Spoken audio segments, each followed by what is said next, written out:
प्राचीन उज्जैन में न्याय और ज्ञान के प्रतीक महाराजा विक्रमादित्य का शासन था। उनका नाम दूर दूर तक फैला हुआ था और उनकी बुद्धिमत्ता की कहानियां हर जुबान पर थीं। हालांकि एक ऐसी घटना थी जो इतिहास के पन्नों में कहीं खो गई थी।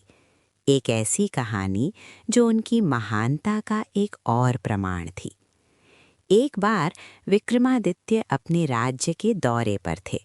भेष बदलकर आम लोगों के बीच घूम रहे थे। वे एक छोटे से गांव से गुजर रहे थे, जहां उन्होंने देखा कि एक बूढ़ा किसान अपने खेत में उदास बैठा था। उसके चेहरे पर चिंता की गहरी लकीरें थीं और उसकी आंखें नम थीं। राजा ने पास जाकर उससे पूछा, हे वृद्धजन, आप इतने चिंतित क्यों दिख रहे हैं?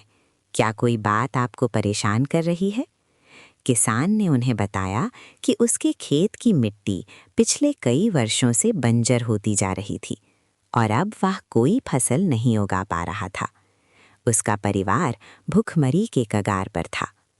राजा ने ध्यान से उसकी बात सुनी और फिर मुस्कुराते हुए कहा, चिंता ना करें, मैं आपकी समस्या का समाधान करूंगा। उन्होंने अगले दिन अपने कुछ चतुर मंत्रियों और अनुभवी कृषि विशेषज्ञों को उस गांव में भेजा। उन्हें देखकर किसान थोड़ा हैरान हुआ, लेकिन राजा के दूतों ने उसे आश्वासन दिया। उन्होंने खेत की मिट्टी का गहन विश्लेषण किया और पाया कि मिट्टी में कुछ आवश्यक खनिजों की कमी हो गई थी। विक्रमादित्य के निर्देश पर विशेषज्ञों ने किसानों को जैविक खाद बनाने और फसल चक्रण यानी क्रॉप रोटेशन का सही तरीका सिखाया। उन्होंने गांव में एक छोटी नहर भी खुदवाई, जिससे खेत को पर्याप्त पानी मिल सके।